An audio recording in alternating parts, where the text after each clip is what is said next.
పసిడి బాటలు. ఈ కథను రచించిన వారు కె రఘునందన గారు.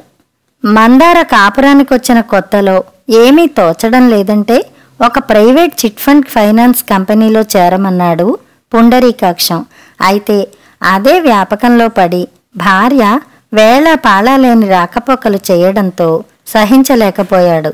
పిల్లలు పుట్టాక ఉద్యోగం మానేయమన్నాడు. వినిపించుకోలేదు. అదే ధోరణిలో నడిచింది. దాంతో పుండరీకాక్షంలో విసుగు చికాకు ఎక్కువైనాయి. బాధ్యతంతా తన నెత్తినే వేసుకోక తప్పలేదు. తల్లిదండ్రులిద్దరూ దెబ్బలాడుకుంటుంటే చూసి భరించలేక పిల్లలిద్దరూ ఆడుకోవడానికి ఎటో దూరంగా వెళ్ళిపోయేవారు. అంటే నీకిల్లు పట్టదంటావు, పిల్లల కంటే నీకా ఉద్యోగమే ముఖ్యమా? చర్రుమన్నాడు పుండరీకాక్షం ఒకరోజు. ఇంటికే అంకితం అయిపోయి పిల్లలకు సంరక్షణ చేసుకుంటూ కూర్చుంటే నా స్వేచ్ఛ హరించుకుపోతోంది విసుగ్గా అంది మందార. పిల్లల బాధ్యత ఇల్లాలిదే.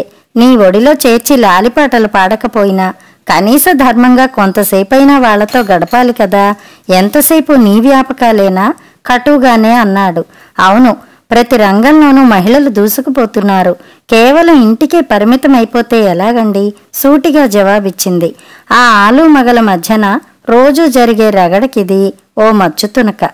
ఇల్లు నరకంలా మారడం భరించలేకపోయాడు పుండరీకాక్షం. తన శైశవమిత్రుడు శైలేష్ను కలిసి మనసులోని ఆవేదనంతా వెళ్లబోసుకున్నాడు. మీ ఆవిడనే కాదు, ప్రతి ఇంట్లో ఇదే గోల. ముఖ్యంగా ఈ మధ్య టీవీ కార్యక్రమాల్లో ఆడాళ్లకు బాగా స్థానం కల్పిస్తున్నారు.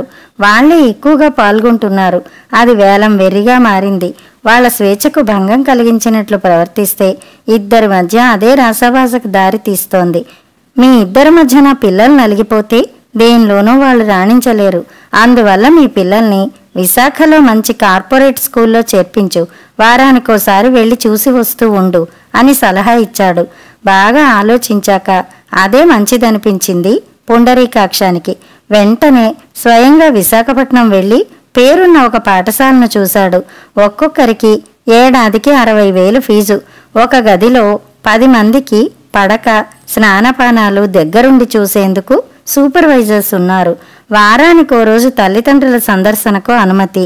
కాయిన్ బాక్సులోంచి ఇంటికి ఫోన్లు చేసుకునే సౌకర్యం. 10,000 బయానా చెల్లించి వచ్చాడు. ఇంటికి రాగానే విషయమంతా భార్య మందారతో చెప్పాడు. పురి విప్పిన నెమలే అయిందామె. అంతటి ఆనందం ఆమెలో ఎన్నడూ చూడలేదతను. పిల్లలు దూరమైపోతారంటే ఏ తల్లైనా సరే బెంగతో గింజుకుపోతుంది. ఇంటికి దూరం చేయొద్దంటుంది. కనీసం కారణమన్నా అడుగుతుంది. అవేమీ కానరాలేదు ఆమెలో. త్రైమాస పరీక్షలకు ముందే పిల్లల్ని చేర్చాలని షరతు విధించడంతో తొందరపడ్డాడు. స్కూల్లో టీసీ తీసుకున్నప్పుడే పిల్లలకు విషయం చెప్పడంతోనే వాళ్ళు విలవిల్లాడిపోయారు. వెళ్ళమంటూ మొండికేశారు. మెల్లగా వాళ్లకు నచ్చచెప్పడానికి చాలా ప్రయాసపడాల్సి వచ్చింది. ఉద్యోగానికెళ్ళి ఇంటికి రావడంతోనే తల్లి మీద పడి బోరుమన్నారు పిల్లలు. కానీ వారికేం తెలుసు, తాము దూరంగా ఉంటే తనకు స్వేచ్ఛ కలుగుతుందని ఆ తల్లే ఆశిస్తోందని.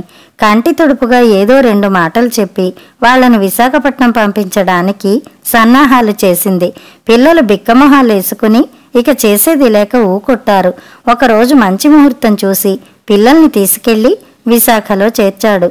ఇప్పుడు నీకు తృప్తిగా ఉందా? ఇంటికి రావడంతోనే పుండరీకాక్ష ఎంతో బాధగా అడిగాడు భార్య మందారని. మీరింతకాలానికి మంచి నిర్ణయం తీసుకున్నారని నాకు అనిపించింది.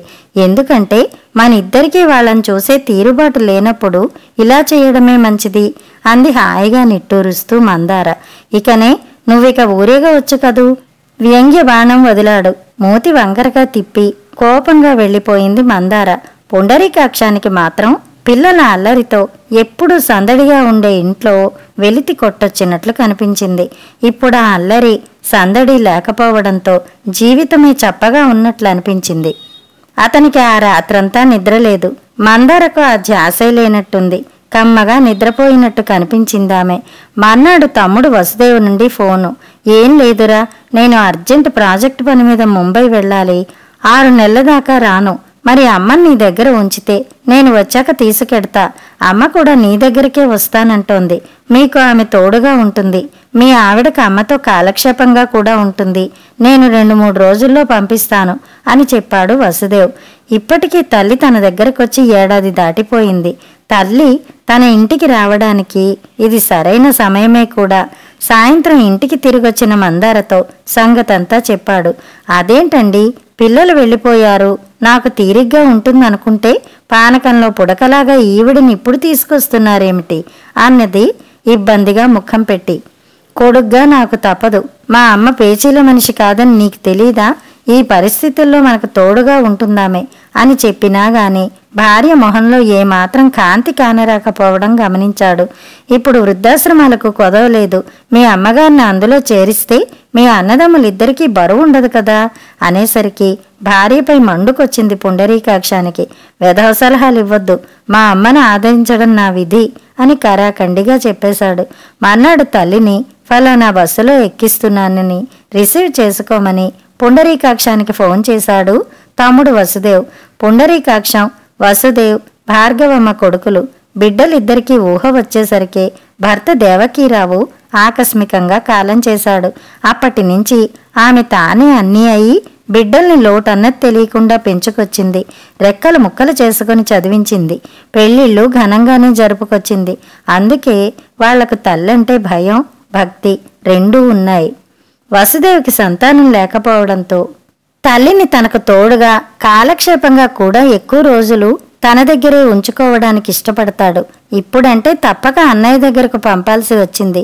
పుండరీకాక్ష ఇంటికి తీసుకొచ్చిన వెంటనే సాయంత్రం భార్గవమ్మ వీధి వరండాలో కూర్చుని వచ్చేపోయే ఆటోలని, బస్సులని అదే పనిగా చూస్తోంది.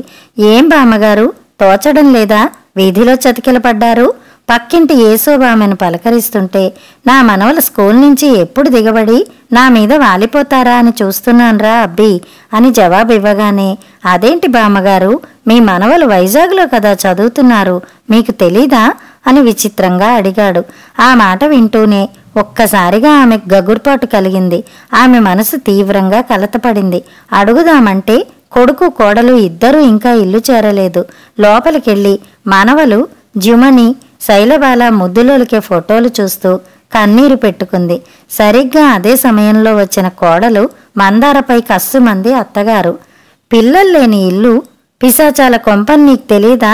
దగ్గరుండి పిల్లల ఆలనా పాలనా చూసుకోవలసిన నువ్వే వాళ్ళని అలా దూరంగా పంపడానికి ఒప్పుకున్నావటే, అంత దూరంలో ఉండి బెంగతో వాళ్ళు ఇంకేం చదువులు చదువుతారే అని నిలదీసింది. ఇద్దరం వాళ్ళని చూసుకోలేకే అలా నిర్ణయించాం మెల్లగా జవాబిచ్చింది మందార. మరి కాసేపట్లోనే పుండరీకాక్షం కూడా వచ్చేశాడు. కొడుకుపై విరుచుకుపడింది తల్లి. మిమ్మల్ని నేను ఏ ఖరీదైన స్కూళ్లలో వేసి చదివించానర్రా? అయినా మీరు పైకి వచ్చి 4 రాళ్లు సంపాదించుకోవట్లేదు. మరి ఆ పసిగుడ్లను తీసుకెళ్లి అంతంత దూరాల్లో పడేస్తారా?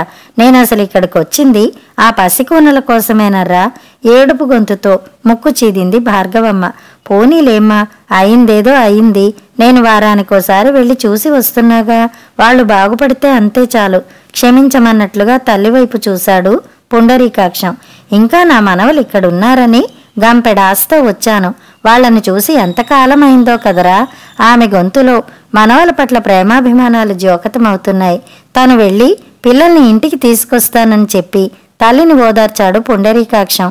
నువ్వేం తీసుకురానక్కర్లేదు, నేనే వాళ్ళ దగ్గరకు పోతా అన్నది చెమ్మగిలిన కళ్ళు తుడుచుకుంటూ భార్గవమ్మ. నువ్వొక్కర్తివి వెళ్ళలేవమ్మా, అయినా నీకెందుకు శ్రమ, నేనే నిన్ను తీసుకెళ్లి చూపిస్తాలే భరోసా ఇచ్చాడు పుండరీకాక్షం. ఎవరూ నాతో రానక్కర్లేదు, నేనొక్కర్తనే మిమ్మల్ని ఇద్దరినీ చంకలో వేసుకుని కాశీయాత్రలే చేసుకొచ్చాను. ఆ స్కూల్ అడ్రస్ ఏదో నా మొహాన పడేయి అని ధైర్యంగా అడుగుతుంటే ఆ ఆలు మొగలు దిమ్మెరిపోయారు. కోడలు మందార ఏదో అని అడ్డుపడబోతే భార్గవమ్మ కళ్ళెరిచేసి చూడగానే గతుక్కుమని ఉండిపోయింది. తల్లి అసలే ఆవేదన, ఉద్విగ్నతలతో ఉంది. ఆమెను ఆపడం తన తరం కాదనిపించింది. దారి ఖర్చుల కోసం తల్లికి డబ్బులు ఇచ్చాడు పుండరీకాక్షం. ఆ సాయంత్రం చీకటి పడినా సరే భార్గవమ్మ తిరిగి ఇంటికి చేరకపోవడంతో కంగారు పడ్డాడు పుండరీకాక్షం. ఈ ముసలాళ్లతో వచ్చిన చిక్కే ఇది. మొండివాళ్లు ఆమెను ఒక్కర్తిని పంపినా వెనకాలే మీరు వెళ్ళి కనిపెట్టలేకపోయారా అన్నది మందార చికాకు పడుతూ. మా అమ్మకు వ్యవహార జ్ఞానం చాలా ఉంది, ఏదోలా నెట్టుకొచ్చేస్తుంది. అయినా మన కంగారు మనకుంటుందనుకో అంటూ తల్లిని సమర్థించాడు. భార్యాభర్తలిద్దరూ కళ్ళు కాయలు కాచేలాగా ఎదురు చూస్తుంటే రాత్రి 9 గంటల ప్రాంతంలో భార్గవమ్మ ఆటోలో దిగింది. ఒక్కతే కాదు, పిల్లలతో కలిసి. ఒక్కసారిగా అమితమైన దిగ్భ్రాంతికి గురయ్యారు పుండరీకాక్షం, మందార. అమ్మా, ఏంటిది? వీళ్ళనెందుకు లాక్కొచ్చావు? ఇంట్లోకి అడుగు పెట్టగానే తల్లిని అడిగేశాడు పుండరీకాక్షం. నోరు ముయ్యండిరా, పిల్లలు రాగానే వాళ్ళని గభీమని కౌగిట్లోకి తీసుకోవాల్సింది పోయి ఎందుకు తీసుకొచ్చావంటూ ఆ చచ్చు ప్రశ్నలేంట్రా? నల్లగా బొగ్గులో ఎలా మాడిపోయారా చూడు. మా చిన్నప్పుడు బందెల దొడ్డి అని ఒకటి ఉండేది. ఎవరి చేలోనైనా పశువు పడి మేసేస్తే దాన్ని తీసుకొచ్చి అందులోకి తోసేసేవారు. యజమాని వచ్చి జరిమానా కట్టి తీసుకెళ్లేదాకా వాటి గతి అంతే. ఇప్పుడు మీ పిల్లల సంగతి అలాగే ఉంది. పిల్లలేదో తప్పు చేసినట్లుగా వాళ్ళని మీ దగ్గర నుంచి దూరంగా పంపేశారు. వాళ్ళక్కడ సంకెళ్ల మధ్య బతుకుతుంటే మీరిక్కడ పిల్లలు బాగుపడుతున్నారనే వెర్రి ఆనందాన్ని అనుభవిస్తున్నారు అని చిర్రెత్తిపోయింది భార్గవమ్మ. అత్తయ్య, ఏమిటి మీరనేది? మేం వాళ్ళ భవిష్యత్తు కోసం అని ఇంకా ఏదో అనేలోగానే భార్గవమ్మ కోడలికి దగ్గరగా పిల్లలిద్దరినీ ఈడ్చుకెళ్ళి, చూడండి, జిమణి ఒళ్ళంతా దురదలెలా పాకాయో, శైలు శరీరం చూడు ఎలా కాలిపోతుందో. అసలు 4 రోజుల నుంచి మీకోసం వీళ్ళు అన్నం నీళ్లు ముట్టలేదట. ఏవో 4 మాత్రలు మింగించడం తప్ప వీళ్ళని ఆసుపత్రికి తీసుకెళ్లి చూపించే నాదుడేడి అంది గద్గదమవుతున్న గొంతుతో. ఇంకేమీ ఎదురు మాట్లాడలేకపోయింది మందార. అత్తగారు పసుపులో ఏదో కలిపిస్తే దాన్ని జిమణి ఒంటికి పూసింది. కషాయం కాచిస్తే పిల్ల శైలబాలతో తాగించింది. 2 రోజుల కల్లా వాళ్ళు తేరుకున్నారు. అమ్మా, వాళ్ళని దిగబెట్టి వస్తా అన్నాడు పుండరీకాక్షం. లేదు, మరి వాళ్ళకి అక్కడికి వెళ్లరు, ఇక్కడే ఉంటారు. పైసా ఖర్చు లేకుండా గవర్నమెంట్ స్కూల్లో వేస్తా, చదువులు ఎందుకు రావో చూస్తా అని భీష్మించు కూర్చుంది భార్గవమ్మ. పుండరీకాక్షం ఎదురు చెప్పలేకపోయాడు. తల్లికి ఎదురు చెప్పడానికి ఇప్పటికీ జంకుతాడు పుండరీకాక్షం. అయితే మందారకు మాత్రం అత్తగారి రాకతో గండకత్తెర పడ్డట్టయింది. ఇక పిల్లలు ఇక్కడే ఉంటారంటే బెంగ పట్టుకుంది. ఒకరోజు ఎండలో బయలుదేరుతుంటే, కోడలా, ఎండ చుర్రుమంటుంటే ఎటు వెడుతున్నావు? గొడుగేసుకెళ్ళొచ్చు కదా, నామోషి ఎందుకు అని లోనికి తీసుకెళ్ళి గొడుగు తెచ్చిచ్చింది భార్గవమ్మ. తను ప్రైవేట్ చిట్ ఫండ్లో పనిచేస్తున్నట్టు చెప్పింది. వాళ్ళు బోర్డు తిప్పేస్తే చుట్టుపక్కల జనం మన ఇంటి మీద పడతారు. నీ వీపు విమానం మోత మోగిస్తారు, చూసుకో, చివరికి జైల్లో వేస్తారు, నీ ఇష్టం అని హెచ్చరికగా చెప్పింది. లేదత్తయ్య, 5 ఏళ్లుగా నడుపుతున్నారు, నమ్మకస్తులే, నాకు కమిషన్ బాగానే ఇస్తున్నారు అని వెనకేసుకొచ్చింది మందార. అమ్మా, నువ్వన్నది నిజమే. నేను ఎన్నోసార్లు చెప్పి చూశాను, వినలేదు. తనకు తోచడం లేదట. అది వీధిలో వెంట తిరగడం చూసే పిల్లల్ని అలా దూరంగా పంపించేశాను. భార్య వెళ్ళగానే తల్లి మాటలను సమర్థించాడు పుండరీకాక్షం. ఓ రోజు కోడలు మందార కుక్కర్తో నానా తంటాలు పడుతూ, ముష్టి కుక్కర్ మార్చేసి మరోటి కొనండి, దీంతో వండలేక చస్తున్నాను అని విసురుగా కింద పడేసింది. అదేంటి, ఏడాది కాలేదింకా కొని అప్పుడే పాడైపోయిందా అంటూ వాపోయాడు పుండరీకాక్షం. నాకు తెలీదు, కొత్తది కొంటే తప్ప నేను అన్నం వండలేనండి అని పట్టుపట్టింది. వారిద్దరి గొడవ విన్న భార్గవమ్మ దగ్గరగా వచ్చి కింద పడున్న కుక్కర్ని తీసి, పిడిరాయిలా ఉన్న దాన్ని మార్చాల్సిన కర్మేం పట్టింది? దీనికి విజిలు, గ్యాస్ కట్టు, వాషరు మారిస్తే సరిపోతుంది. నువ్వు వెళ్ళి పట్రారా, ఎందుకు పనిచేయదో నేను చూస్తా అనేసరికి వెంటనే వెళ్ళి తీసుకొచ్చాడు. ముందుగా కుక్కర్ను తళ్ళతళ్ళాడేలాగా తెల్లగా తోమి వాషర్ మార్చి గ్యాస్ కట్ తొడిగింది. కొత్త విజిల్ అమర్చింది. తర్వాత స్టవ్ మీదకెక్కించింది. మొత్తం వంటంతా దానిమీదే చేసింది భార్గవమ్మ. కొత్తది వస్తుందని సరదా పడి పాతది మార్చేసి కొనడం కాదు, పాతదాన్ని ఎప్పటికప్పుడు సంరక్షించుకుంటే సరిగ్గా వినియోగపడుతుంది. చూసావా, మీకు 2000 మిగిల్చాను, దేనికైనా ఆలోచన ఉండాలమ్మా అని చెబుతున్న అత్తగారి పనితనం చూసి నివ్వెరపోయింది మందార. ప్రభుత్వ బడుల్లో ఒకప్పటి చదువు సంధ్య ఉండడం లేదనే అపోహ పుండరీకాక్షం దంపతులకు ఉన్నా సరే భార్గవమ్మ ఒత్తిడితో చేర్చక తప్పలేదు. రోజూ సాయంత్రం బడి నుంచి రాగానే పిల్లలు ఆటలాడుకోవడానికి పారిపోతుంటే అడ్డుకోపోతున్న పుండరీకాక్షాన్ని ఆపి, ఇప్పుడేగా వచ్చారు, కాసేపు ఆడుకోనీరా, ఒళ్ళు గట్టిపడుతుంది, మనసు హాయిగా ఉంటుంది, తర్వాత చదివిస్తే ఏదైనా సరే చిటికెలో వంటబడుతుంది అని పంపించేది. అయితే పుండరీకాక్షానికి మాత్రం మహాబెంగగా ఉండేది. పిల్లలు ఓ దారికి వస్తారో రారో అని. వాళ్ళు ఆడుకుని వచ్చాక స్నానాలు చేయించి దగ్గరుండి పుస్తకాలు తీయించి అన్నీ అప్పగించుకునేది భార్గవమ్మ. అదే సమయంలో అడ్డాకులు చీపురు పుల్లలు ముందేసుకుని విస్తర్లు కుట్టుకునేది, ఒత్తులు చేసేది, అప్పడాలొత్తేది, దుమ్ము పట్టిన వాటిని శుభ్రంగా తుడిచేది, వంటలో సాయపడేది. పిల్లలు చదువు మాని వాదనలకు దిగి ఎప్పుడైనా జట్టీలు ఆడుకోబోతే కళ్ళెర్ర చేసి కసిరి క్రమశిక్షణలో పెట్టేది. స్కూలు వర్కులన్నీ చేసేశాక దగ్గరగా కూర్చోబెట్టుకుని చందమామ కథలు వినిపించేది. అదేవిధంగా ఓ రోజు మనవలకు కథలు చెబుతుంటే బయట నుంచి హడావిడిగా వచ్చిన పుండరీకాక్షం, అమ్మా అమ్మా, కొంప మునిగింది, నీ కోడలేది, ఎక్కడికెళ్ళిందమ్మా అని ఆదుర్దాగా అడిగాడు లోపలికి చూస్తూ. అదేంట్రా ఆ గాబరా ఏంటి, ఏమైందని ఆందోళన పడుతున్నావు, కొడుకు కంగారు అర్థం కాక ప్రశ్నించింది భార్గవమ్మ. అదేనమ్మా, నీ కోడలు పనిచేస్తున్న చిట్ కంపెనీ ఎత్తేశారమ్మా. ఆఫీస్ బయట అంతా నానా గగ్గోలుగా ఉంది, పోలీసులొచ్చారు కూడా, అదే కంగారులో చెప్పాడు. అంతలోనే మందార పరుగులాటి నడకతో లోపలికొచ్చి గభీమని తలుపు వేసేసింది. తెగ ఆయాసపడిపోసాగింది. టీవీలో అప్పటికే ఆ వార్త ప్రధానాంశంగా ప్రసారమవుతోంది. కొద్దిసేపటి తర్వాత తలుపులు దబదబలాడాయి. మందార గుండెలు ఒకటే అదిరిపడసాగాయి. భార్గవమ్మ ధైర్యంగా వెళ్లి తలుపు తెరిచింది. ఓ 10 మంది వచ్చి, మందారమ్మ ఏదమ్మా అని కోపంతో కస్సుమంటూ అడిగారు. నా కోడలతో మీకేం పని, అసలెందుకు వచ్చారు, అసలు మీరెవరని ఎదురు ప్రశ్నించింది కళ్ళెగరేస్తూ. మీ కోడలమ్మ మా చేత చిట్లు కట్టించిందమ్మా. ఇప్పుడేమో ఆ కంపెనీ బోర్డు తిప్పేసింది. ఇంత మోసం చేస్తారనుకోలేదు. డబ్బంతా పొట్టన పెట్టుకున్నారు. అందుకే నిలదీయాలని వచ్చాం. గొంతు పెంచి ఆగ్రహంగా అడుగుతున్నాడొకడు. ఏమోయ్, ఆగాగు, నువ్వు ఎవడి మీద కేకలేస్తావు? ఖాళీగా ఉంటే ఏదో అక్కడ చేరింది తప్ప దానికేంటి సంబంధం? అది బోగస్ కంపెనీ అని చీట్లు కట్టిన మీకే తెలీదు. వెళ్ళండి, వాళ్ళ మీద కోర్టుకెళ్ళండి, అంతే తప్ప మా కోడలికేం తెలీదు. ఆ వెధవలు కోట్లు నొల్లుకుని ఉడాయించారు. మీలాంటి పేదల సొమ్ము తింటే తప్పకుండా మీ ఉసురు తగిలి రక్తం కక్కుకుని చేస్తారు వెధవలు. చెమటోడ్చి సంపాదించిన సొమ్మును మీరేమో అవసరానికి పనికొస్తుందని దాచుకుంటే వాళ్ళేమో దోచుకున్నారు. అయినా చక్కగా ఇన్ని బ్యాంకులుండగా మీకేమిట్రా ఈ కర్మ? మీరు నిజాయితీగా సంపాదించిందే అయితే తప్పకుండా మీకు దక్కుతుంది. వాళ్లే జైలుకు పోతారు. వెళ్ళండి, వాళ్ళ మీద యుద్ధమాడండి అని చిట్ కంపెనీ వాళ్లను నానా శాపనార్థాలు పెట్టింది భార్గవమ్మ. ముసలామి తమకు మద్దతు ఇస్తున్నదన్న భావంతో వాళ్లు మరేం మాట్లాడలేక వెనుతిరిగారు. లోపలికొచ్చిన అత్తగారిని చూస్తూనే బోరున వెలిపించింది మందార. మొహం ఎత్తుకోలేకపోయింది. చూసావా, నేను ఆ రోజే నీకు చెప్పానా లేదా? మనకు లేదా పోదా, ఎందుకు లేనిపోనివన్నీ నెత్తిని రుద్దుకోవడం, హాయిగా ఇంటి పట్టునుండక అని ఓదార్చింది. ఇదిగో అంత కోపంలో వచ్చిన వాళ్లను కూడా తన మాటలతో చల్లార్చి వెనక్కి తగ్గేలా చేసిందంటే ఆమె నేర్పు ఓర్పు ఎంత గొప్పవో చూడు. మా అమ్మ నిన్ను ఈ గండం నుండి కాపాడబట్టి సరిపోయింది, లేకపోతే ఎంత ఇరుకున పడేదానివో తెలుసా అన్నాడు భార్య భుజం తట్టి సముదాయిస్తూ. వాళ్ళిద్దరి మాటలు విన్న మందార మనసు ఒక్కసారిగా విలవిల్లాడిపోయింది. తన తప్పేమిటో క్రమంగా అర్థమైంది. భార్గవమ్మ రాకతో క్రమేపీ ఇంటి వాతావరణంలో మార్పు చోటు చేసుకుంది.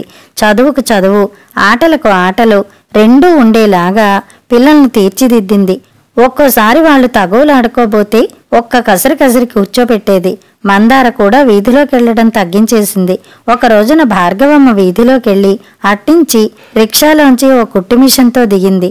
కొడుకు కోడలు వింతగా చూస్తుంటే, ఏమ్మా, నాకెలాగా వ్యాపకం లేకుండా పోయింది, నాకేదో కుట్టుపని వచ్చు కదా, అది నీకు నేర్పుతాను.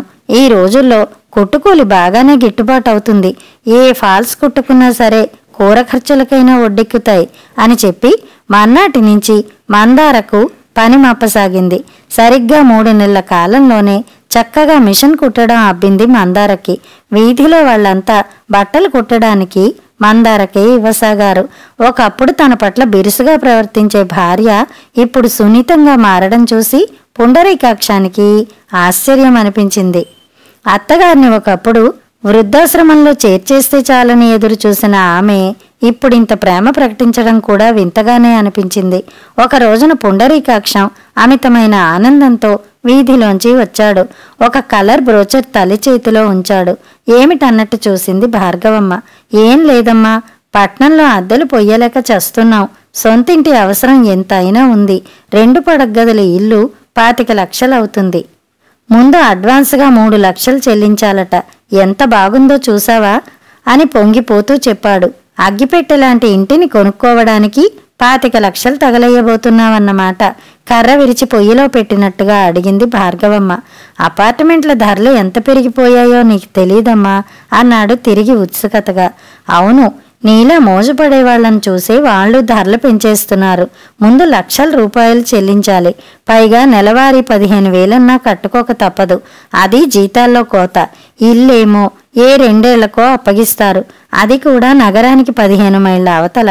అక్కడ పరిశ్రమల కాలుష్యం అంతా పీలుస్తూ బతికి ఇచ్చాలి అని ఆగింది.